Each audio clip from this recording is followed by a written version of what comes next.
Good evening, everyone, and welcome to our online talk, Novels About Women in Journalism.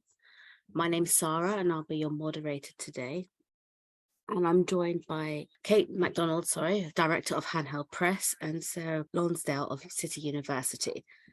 Without further ado, I'm going to hand over to Kate and Sarah. Great, thank you, Sarah. And hello, everybody, to another Westminster Libraries talk. As Sarah said, my name's Kate Macdonald. I am the Director of Handheld Press, and I am joined today by Sarah Lonsdale from City University. Sarah is a senior lecturer in journalism and a journalist herself, and the author of several books, one of which, this one, Rebel Women Between the Wars, which is why I wanted her to be on this talk, because Sarah is a journalist, she teaches journalism. That book is about not just women journalists, but some of the people in this book are women journalists. And we also have this private sideline in me messaging her from obscure secondhand bookshop saying, I've just found another book by a woman about women in journalism. Do you want it? And look, she keeps buying them. Because this is what Sarah does. So Sarah, can you explain why you are assembling a collection of all these books by women journalists about being a journalist? Well, I suppose it started off being a journalist myself, fascinated by the cultural representation of journalists. And we know a lot about the representation of male journalists if we go back all the way back to the early 20th century. I mean, the most famous, I suppose, is things like Evelyn Waugh's Scoop, which has a group of foreign correspondents in Africa trying to track down a civil war. Not very successfully, or Michael Frayn's Towards the End of the Morning, which is a really interesting study of life on a sort of mid-century newspaper when newspapers have just started to be come into decline as television takes off. And one thing that's interesting about these novels is that there are no women in them at all.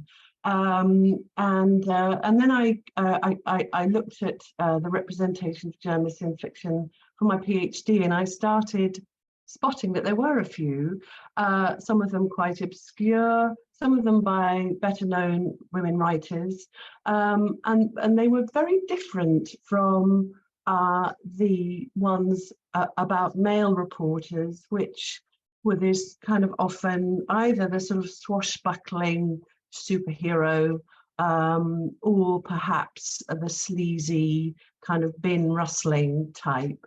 And the ones about women were different, and the ones written by men about women were very different to the ones written by women. So the ones written by men are overwhelmingly negative, actually, sort of really bolstering this idea that until very recently, the world of journalism is a man's world, and that women who go into this world are either transgressors or they're deviants. A lot of them, I'm afraid, it's because they're too ugly to get married and therefore have to take a job. What period are you talking about? Is this all 20th century, is it? Yes, this is all 20th century and one or two into the 21st century as well. Whereas the ones about women are overwhelmingly positive and also seek more to explain the industry, seek to explain the opportunities available to women. But and I'd like to discuss this perhaps later in the discussion. I did a little note about the positive and the negative representations. The more positive ones are definitely the first half of the 20th century. And in fact, in the sort of last 30, 40 years and into the 21st century, they're pretty much all negative, even the ones written by women.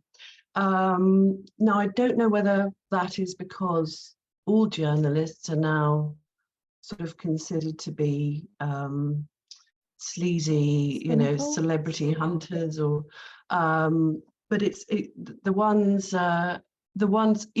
by women also they're about women sleeping their way to the top, sleeping with their contacts for stories, sleeping with their editors, and so it's a little bit disappointing for sort of the later novels. Yeah, I wonder if the insertion of sex into the plot, if you like, I wonder if that's because with the permissive society, suddenly that became a requirement. If you're going to sell a novel, you needed to have sex in it. I think that's tailed off a little bit, but certainly in the 70s and 80s, I remember reading Alison Pearson's first novel. I didn't realize till later that she also was a journalist.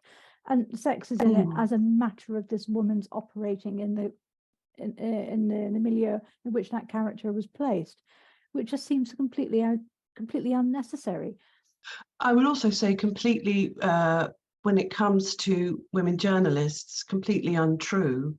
So I know a lot of women journalists, and I don't know a single one who slept with a source to get a story, whereas a lot of these later women do, and in film that happens an awful lot as well when we go into the sort of film representations. And of course that then becomes a very dangerous thing if the sort of the idea of the journalist comes at us through cultural representations, through novels, through films, and people watching these films and reading these novels see, this woman journalist will, if she sleeps with me, I can give her the story, sort of thing. Then that puts, I think, women journalists in danger. If you're meeting someone for an interview or something, and they think that you're going to sleep with them, so I think that's highly problematic.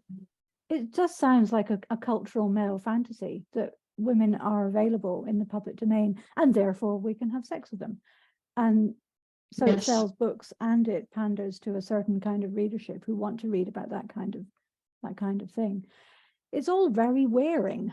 Yes. Who want to read about journalism that happens to be written and acted on by women. It's Let's go back to the slightly more innocent period of before sex was used as a weapon against women in fiction.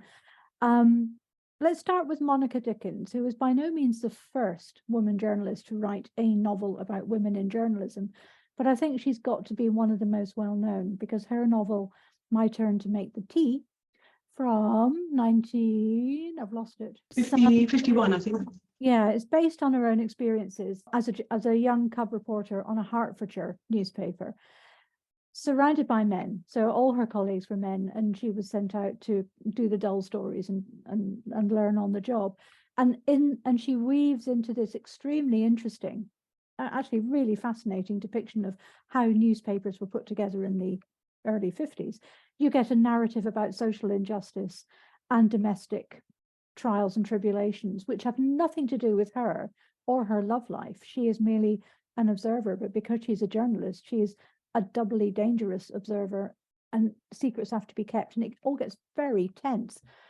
How does that novel hold up against novels by women who were journalists rather than novelists? Because Dickens was a good novelist and tried journalism just like she tried nursing and cooking as career paths. Yes, although of course a lot of women journalists were also novelists. There's this interesting hybridity, and one of the women who hopefully we'll be talking about a bit later is Rose Macaulay, who was both a novelist and a journalist, although primarily a novelist, although she did write a lot of journalism. I would say about Monica Dickens' novel is that it's one of the more thoughtful novels. What I will say about a lot of these novels about journalists is they're not particularly literary. A lot of them are quite formulaic. A lot of them are sort of whodunits, where the journalist is the detective and often is better at finding the criminal than the police are. So they're quite light reads. They're quite fascinating. Not many of them, I would say, fall into the category, as I say, of sort of great literature. And in fact, my favourite ones are written by novelists, women writers who are primarily novelists rather than the other way around. And Monica Dickens falls into that category. It's a very, very thoughtful examination of what happens when a woman strays into the professional world of men. And of course, the irony of the title, I don't know, I think that might be back to front, My Turn to Make the Tea is of course, it's always her turn to make the tea, Poppy's turn to make the tea. And she has to deal with a lot of resentment that this young woman is coming into this man's world. A lot of being put down all the time. The male journalists tend to close ranks against her, but she ultimately triumphs, I suppose, by exposing a lot of the hypocrisy that goes on in local papers, the way friends of the editors get sort of nice pieces written about them, but there's, when she requested a story about a friend of hers that put her friend in a perilous position, the editor still says, no, we've got to run it, we can't, freedom of the press, we've got to fear no favour and all that. And she ultimately does probably the worst thing a journalist can do, which is smash up the print as it's going to press, and she gets the story out. These are the days when you don't hit the delete button, you actually have to sort of smash out the metal print, and she loses her job, but she loses her job through exposing really the hypocrisy of the power relations, particularly that keep men and powerful men at the top, both of the newspaper and the sort of the local town in which they're living. And there's a rather wonderful final comment, which, can I just read the final Yeah. comment? So the editor's called Mr. Pellet, and Murray is his horrible male journalist who's had it in for Poppy right from the start. And she writes, when Mr. Pellet came back, Murray told him he had tampered with the print and mutilated the Downing and Post for all the world to see. There was nothing for it. I went upstairs to hand in my notice and met him halfway coming down to give it me. It made quite a friendly transaction, and we agreed that women were a nuisance in an office anyway.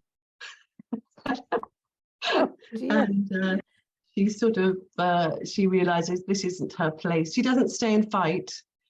She realizes, and then they replace her with a 16-year-old male school leaver who fits in very nicely. Yeah.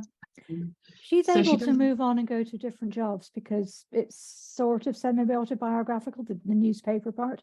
What about the women journalists who lived and breathed journalism and desperately did not want to lose their jobs? How do they get depicted in the novels that you've found?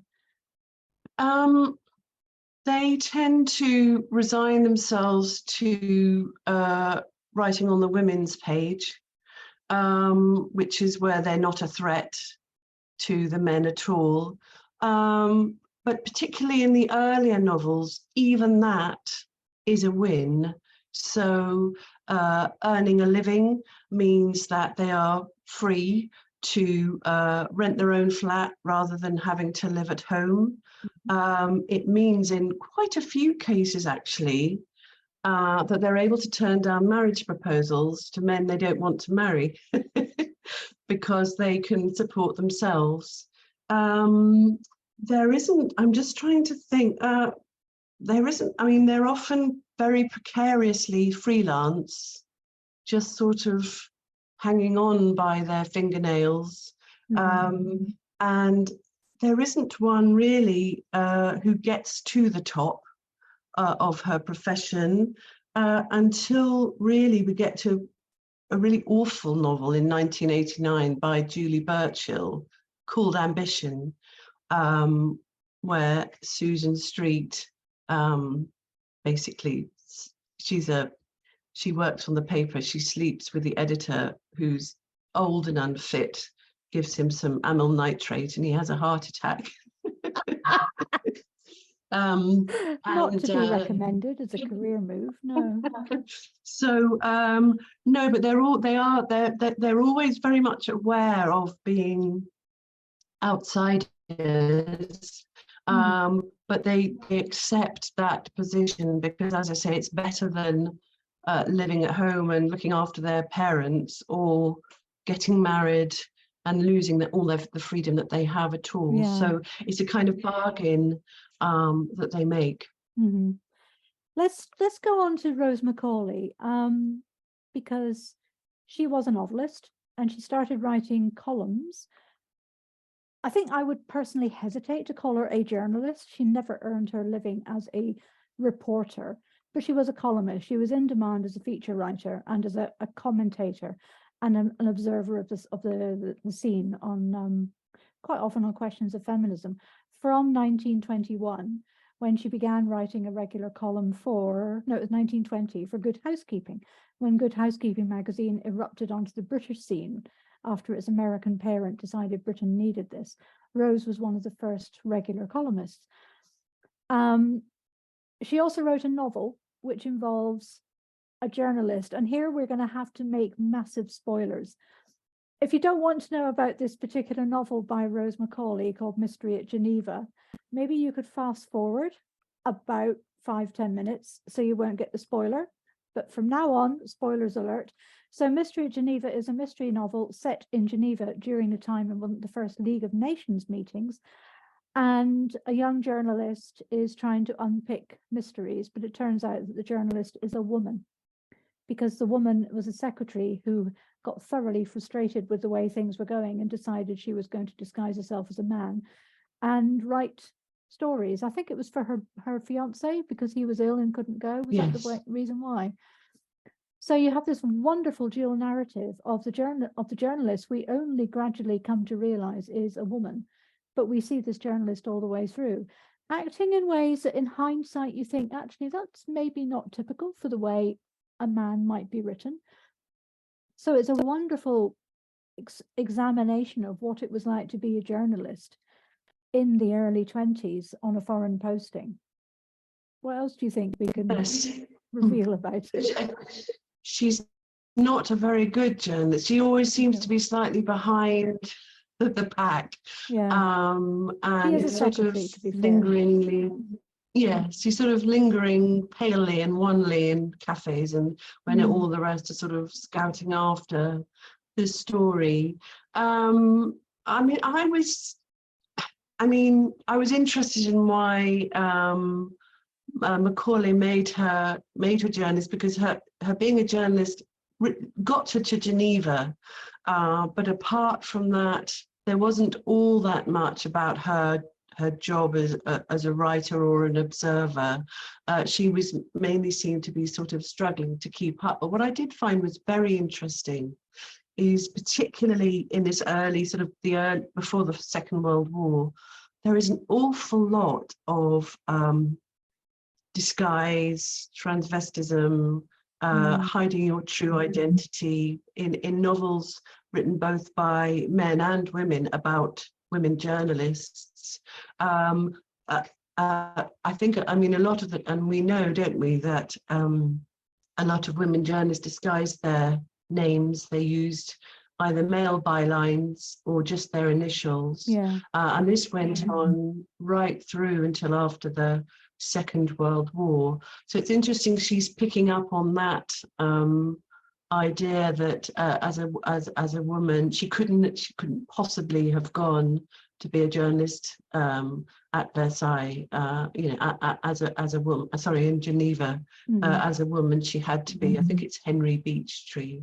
But I think, what I love about Rose Macaulay is she examines the role of the journalist. She's so interested, isn't she, in sort of multimedia, and she examines the role of the journalist in several novels.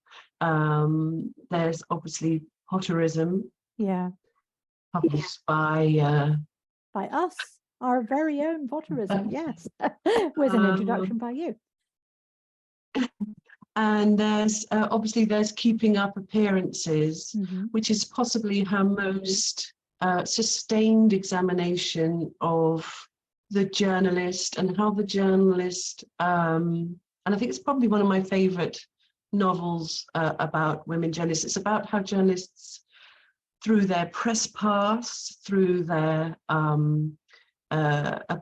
invitations to go to places that other people don't go, they move within different dimensions. They're much more mobile than sort of ordinary people. They have access. They see things that other people don't, and they can do things that other people don't. But what Rose Macaulay was so interesting in Keeping Up Appearances is, rather like Rose Macaulay, the woman in Keeping Up Appearances is a sort of upper class sort of society girl, but she's also a journalist, and she's also an author, and she's trying to keep these three different personalities all in play without being found out by anyone as to who the real Daisy is. And in fact, it's so stressful that it almost seems like her personality sort of shatters towards the end of the novel. She can't keep it up. So she starts off by being, she's able to be Daisy of sort of lower middle class South London, but also Daphne, engaged to the sort of the posh upper middle class man, and then also the author. And so, at first, this ability to write in all these different genres is a good thing, but she just can't hold it together, which I think it's a really, obviously, I think she's talking about her own art as a writer, and feeling that having to earn her living as a journalist, which she was always short of money, felt that it affected her style, perhaps the time she could devote to her novels as well. It was a sort of a cry, really. I mean, I remember her I read a letter of hers to Victor Gollancz about one of her novels, and then she said, "Oh, I've got to go and attend to my beasts," which she meant was her journalism, because she had to earn a living. And I thought it was also interesting that, although you're absolutely right, she was a novelist first and foremost. Interestingly, just after the First World War, she did apply for a job at the Daily News. But she had some kind of a breakdown, which meant she couldn't take it up. So, but she obviously felt that this, she had a lot of affinity for that kind of work as well. That's very interesting, because by then she would have been in her approaching around about 40. So she's not a spring chicken at all to start a new career at that age, in that period. That's so adventurous. Very adventurous. I mean, she was sort of quite a late developer all round, wasn't she? Yeah. But I think maybe she just needed the security of a paying job. And journalism was the one that she felt she could do. She wrote about the Daily News. She thought it was a sort of paper that doesn't exist anymore, but it was quite liberal, quite progressive, quite literary, and one of the few papers during the First World War that didn't gloss over the horrors of what was going on in the trenches. The editor at the time was very critical of the sort of government policy to sort of suppress the truth about what was going on, as was she. So it was a good fit for her. But sadly, they didn't take it up. When she'd written about journalism before, which is a little bit in her early novel, The Making of a Bigot, where she makes a sweeping set of generalizations about the enormous range of magazines on any belief you could possibly have there would be a magazine to fit that belief. So there's a sense of the undiscriminating nature of journalism as an industry. And in Non-Competence and Others, her First World War pacifist novel, she's absolutely scathing about the way that the press mediate what the war is about to the unsuspecting readers, and how people who don't wish to think don't need to think. They just regurgitate what the papers say. And then in Potterism, it's all about what's going to sell. There's a novel completely about what popular belief is and what the people want from the media and what the media are going to give them. It's hardly dated in that respect.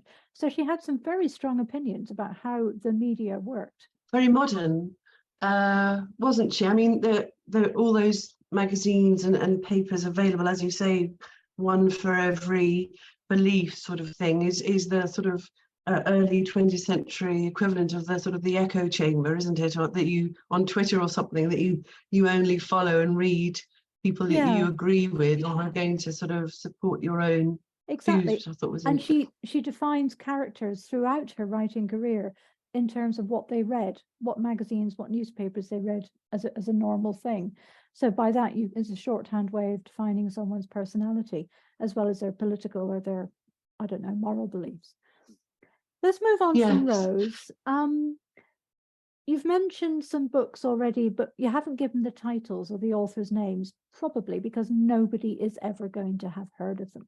Can you give us a quick rundown of the novels you think ought to be better known, even if they'll probably never sell? Yes.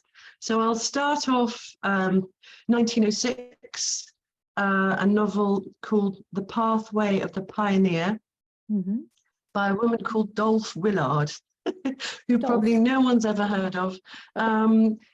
This is one of the very earliest novels I could find, which sort of celebrates the early professional woman who's living in a boarding house, selling her freelance articles to Fleet Street newspapers, getting her skirts all stained with ink, and being free, but definitely being subservient to all the male reporters on Fleet Street. But it's a really, if you think about the time it's written, sort of really uplifting.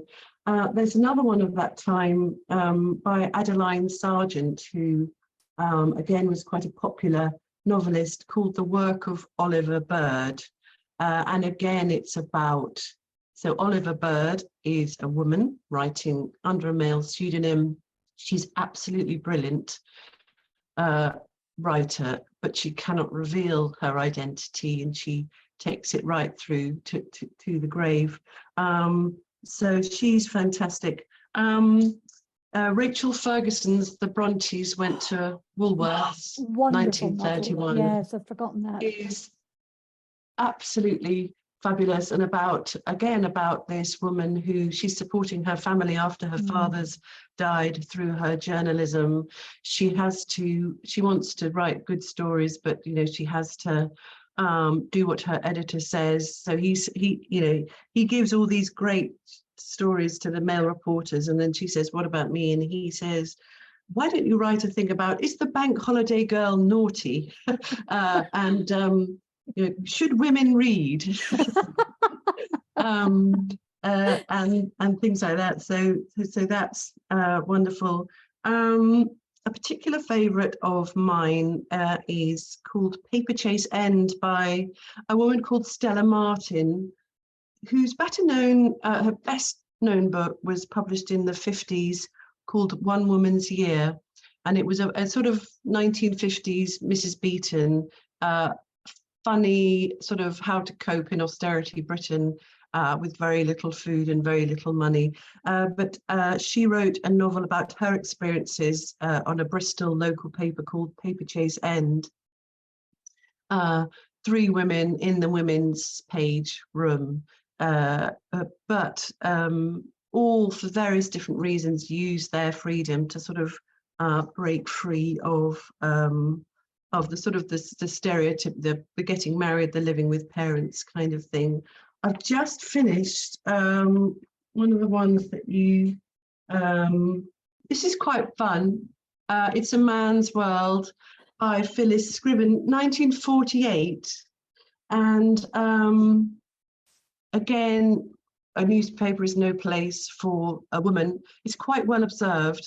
She actually does try to apply for the job of editor of the paper. She's the women's page editor, but doesn't get it. And rather disappointingly, actually, she falls in love at the end, gets married, and leaves the papers. My recollection of reading the So- end of that novel before I sent it on to you is that she just kind of gave up. It was, everything was stacked against her, and there was no way she was ever going to succeed.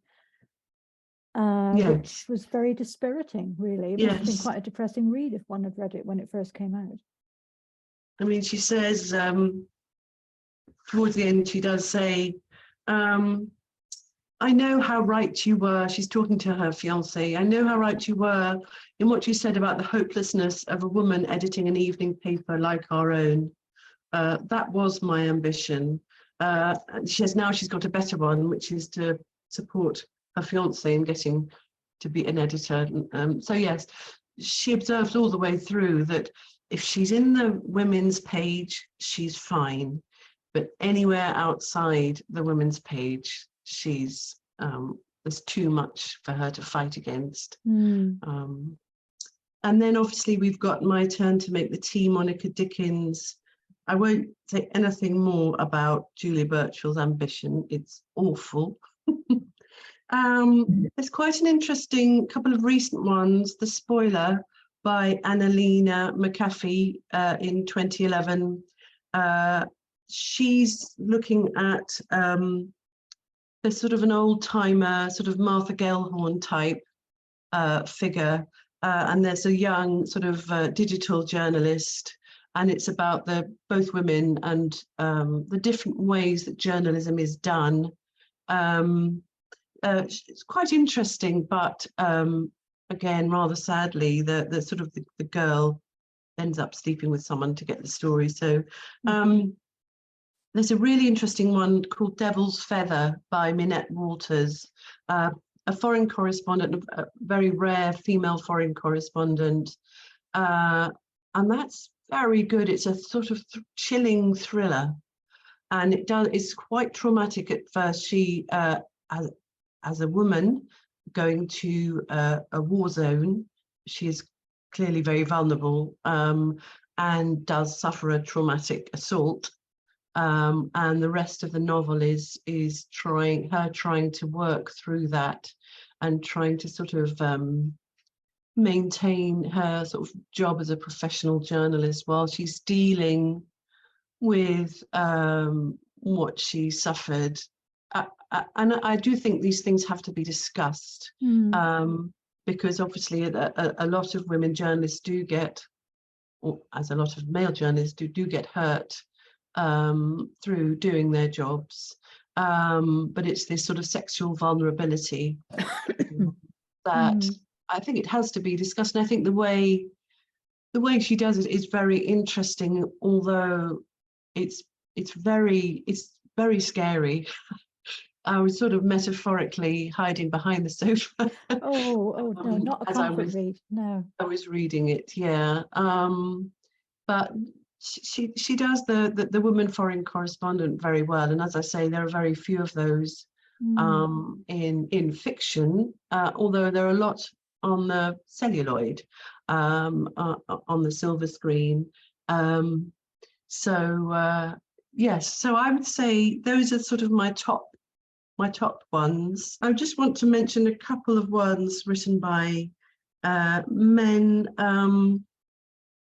Arnold Bennett wrote a novel called Hilda Lessways. Yeah. And although she's not a journalist for long, she does, that was 1911. She worked for a newspaper. She learns shorthand, and she's so proud that she's the only girl in the village known to know how to write shorthand, and it sort of gives her a huge amount of pride, and she learns a lot more about the world as a result of working for a newspaper. And again, an early one, Jerome K Jerome, famous for Three Men in a Boat, wrote a novel called Tommy and Co. And Tommy, again, is a transvestite So she's a young woman who dresses not even as a masculine, she's sort of indefinite kind of gender, which is really interesting. And she goes and gets a job at this editor's office, and rather strangely, the editor says, "Are you a boy or a girl?" And she says, "I don't know." That's wild. Yes. Well, I never. When was but that published? 1904. She's great. heavens. She scoops the whole of Fleet Street by climbing aboard a moving train to interview a prince from the Balkans who's come to visit the House of Commons, and gets his interview before anyone else. So she's fantastic as well. But I think it's the ones that are quite thoughtful about the work of journalists, and it's not it's a very tricky job, I think. You want to be free, you want to speak your mind, you want to cover the stories you want to cover, but you're imprisoned in this very sort of this rigid cage of proprietors, owners, newspapers' agenda, and as a journalist, unless you're a sort of super columnist or something like that, you actually have very little agency, even though you're sort of interestingly, quite a few of the sort of the more popular images of the journalist is this sort of, well, Superman, or this sort of truth-seeking, brave, uncovers corruption. Most of the time, it can be quite a thankless job, and you're sort of hitting your head against a brick wall of all these other agenda that are more powerful than you. And constantly being criticised by the public or by other people. It's being on the defensive, I should think, a lot of the time. Thinking about, because there have been so few women editors of newspapers, there must be no fiction at all about a woman editor. I mean, I can think of magazine editors like The Devil Wears Prada. That's about Anna Wintour as a magazine editor. But what about newspaper editors who happen to be women? This awful novel by Julie Burchill, which I sort of keep saying is awful, but keep referring to. So this was back in the 80s. There were a couple of women editors of tabloid newspapers. They were dubbed the killer bimbos of Fleet Street, which is interesting. And she wrote this novel in response to the first time being two women editors of national newspapers. And this woman, Susan Street, becomes an editor of a very, very down market paper. But as I say, she gets the job through nefarious means. And actually, when she is actually editor, she can't hack it. In this still, even though she's the editor, it's still a man's world, and she's a sort of the sex slave of someone else on the paper, ritually humiliated, takes the humiliation because it's the only way to sort of keep her job. I'm not quite sure what Julie Burchill's trying to say in this novel. But I think she's the only one, as far as I'm aware, who makes it to the top, but in an awful way. Yeah. Super sensational, and I think guaranteed to get people wanting to read it because it's got lots of sex, it's got humiliation of women. Yeah. And it panders to the worst prejudices that really this is all women can do if they want to reach the top. It sounds awful.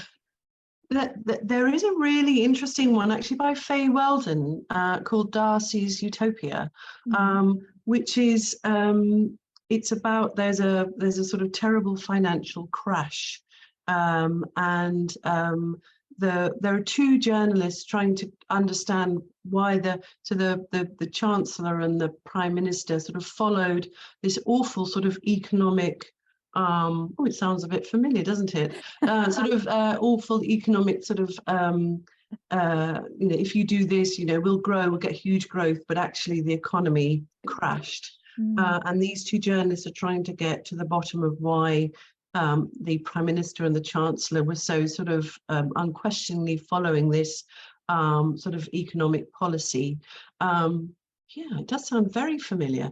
The man, yeah, the male journalist, he's your typical sort of tough, sort of alpha male type, you know, is sort of very much entitled man. And the woman, Valerie Jones, is a feature writer. Although we do hear that she was named Feature Writer of the Year. So she's good at her job. And actually she, through her, he's very kind of confrontational, hammering on doors and hammering at people's ears kind of thing.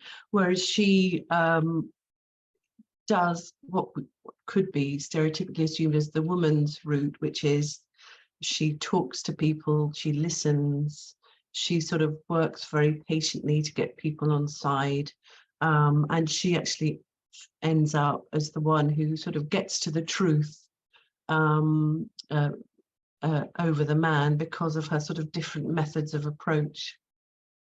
So she's not an editor, but she's a features editor, and she's clearly a very senior journalist. Okay, I think now is the time that we should return to Sarah and see if anybody has any questions that you or I or we can answer. The one question we had from Denise is there a significant difference in the portrayal of women journalists if the author is a journalist, or more specifically a women journalist? Whoa, that's very niche. Mm. What do you think, Sarah? The novels written by women journalists as opposed to male journalists do tend to be more sympathetic and more positive about their characters, and just more understanding of the obstacles that women journalists had to face in order to sort of get a foothold. In terms of journalists versus novelists, again, I would say there is much more understanding from the journalists who are primarily journalists and they write a novel about. So, for example, one of the sort of, I suppose, greatest writers I've got on my list is Graham Greene. He wrote a novel called Stamble Train, in which there's a ghastly woman journalist called Mabel Warren, who's a kind of don't forget, this is 1931, so the ideas about what makes a sort of feminine woman are very different from today. But she was a sort of square-jawed, red-faced, gin-swilling, tweed-wearing, butch lesbian in the day. I mean, you know, in the days when that was considered not fun. She sounds quite fun to me, but he was definitely trying to make her negative. And for example, her perfume smells of cabbages, and her powder is cheap, and all that kind of thing. Whereas there are quite a few novels written in the very early 20th century by male journalists who are quite, so Philip Gibbs, who was a journalist, he wrote a novel in 1909 called The Street of Adventure, where there are two women in the newsroom. They're both quite sympathetic portrayals, and they do seem to understand, you know, what the sort of some of the obstacles they had to face. So I would say, generally speaking, and generally speaking, the journalists are more sympathetic, and the women journalists are more sympathetic than the male journalists, if that makes sense. Good. Stagger. Thank you. I have another question from Denise. Thoughts on the portrayal of Lois Lane in the Superman comics? Well, I've got a thought, was that why yes. do all women journalists, specifically Lois Lane, in the films and in the comics, always have completely uncreased clothing? Seen. And the hair is always immaculate. It's absolutely infuriating. Anyway, that's just me. She's very much, she always needs to be rescued, doesn't she, by Clark Kent. and I think she's very much a sort of bit of a Jobsworth as well, isn't she? She doesn't have the sort of creative flair, although she works very hard. And I think as the films progress, she does definitely get more freedom. But certainly the early ones, she's there really to be rescued by Superman. That's really her main role. My Girl Friday, Rosalind Russell. Now that's a journalist in film who's someone to Yes. admire. She's tremendous.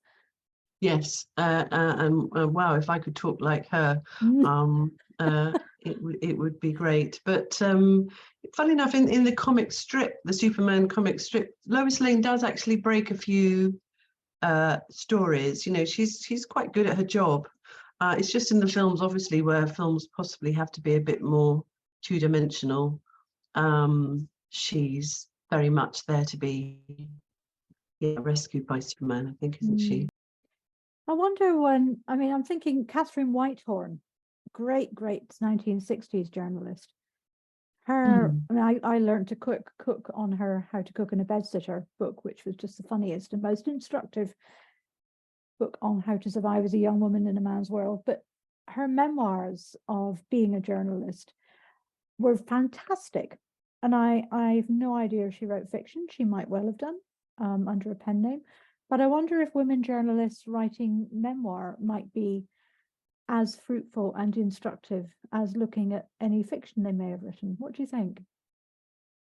Well, one of my favourite books ever, actually, is Before I Go by Mary Stott, who was the women's page editor of The Guardian for about 3 or 4 decades, and really sort of, you know, through the sort of 50s, 60s, 70s, and into the 80s, really sort of put the stamp on, and you know, that the Guardian women's page was, you know, the place to go for news about women in a time when, you know, there wasn't that much. Her memoir is absolutely wonderful. She started life on a provincial paper in the 1920s, and made her name really by actually writing about the lives of sort of women who were just sort of forgotten half of the population. She went to sort of public laundries in the days before washing machines, and you know, spoke to the women with their sort of, I remember sort of their hands were completely raw, and about their lives, sort of some really good reportage about the really hard lives they lived. And she, being a sort of, you know, a middle class woman, sort of absolutely was sort of, her eyes were opened by some of the things she saw, and she wrote very beautifully about it in her memoir as well, and made her determined to sort of be a journalist, to sort of shine a light really on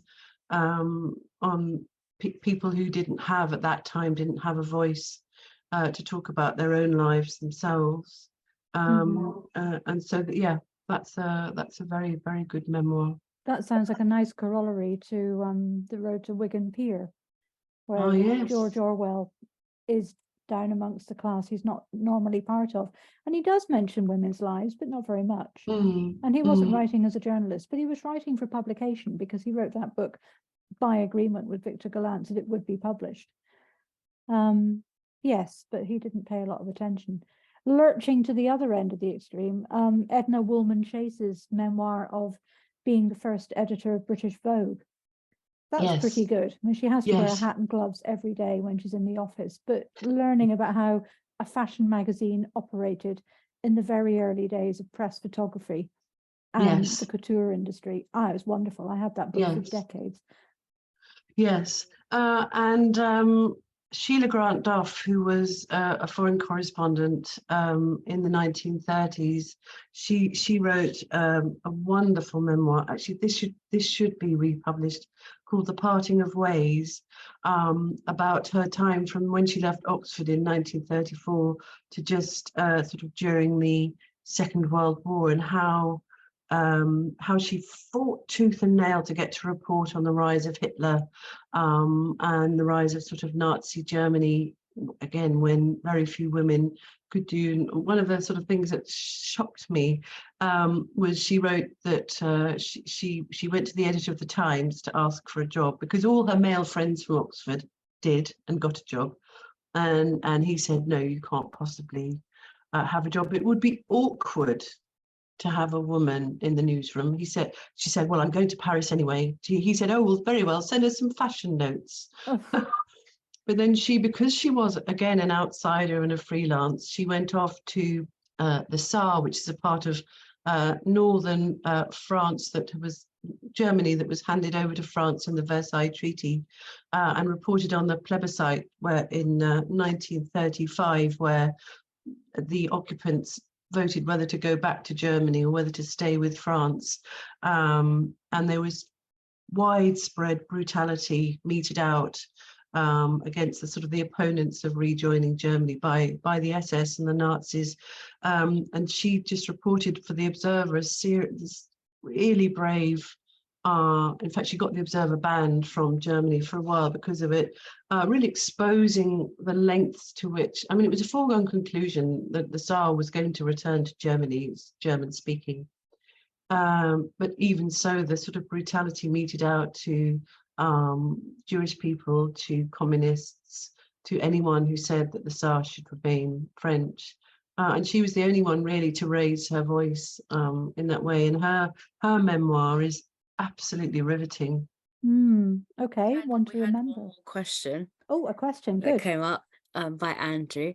Do some novels look down on journalism because many writers needed to do journalism to earn cash, but really wanted to be a successful novelist? Almost self-hatred, shame. Nice one. Yes. Yes, I mean, that Rose Macaulay novel we discussed, Keeping Up Appearances, is very much that. You know, she had to do the grubby work of journalism to support herself when all she really wanted to do was write novels. And in fact, that idea goes back a long way. I'm thinking. I can't remember her name now, of course, a long prose poem written by Elizabeth Barrett Browning. Oh, yeah. And she says basically, you know, she wanted to be a poet, but she had to eat. And therefore, you know, keeping her name out of it, she wrote for encyclopedias, for pamphlets and for newspapers. It's a common theme. This sort of terrible stress. Obviously, unless you're Stephen King or Jeffrey Archer, it's impossible to earn a living writing novels. And so you have to, if you haven't got a private income, you have to earn your living in another way. And of course, writing journalism is the obvious thing, but it's very much, it's the fear that it'll ruin your style, that it will ruin your name, and yes, very much sort of with the nose held very tightly. I think we must be running out of time. What do you think, Sarah? I think so. I want to thank both yourself, Kate, and Sarah, for joining us this evening, and thank you to the attendees who listened in. Great, thank you. Want to see more from us? Let us know in the comments below, and don't forget to click like, subscribe, or new content alert.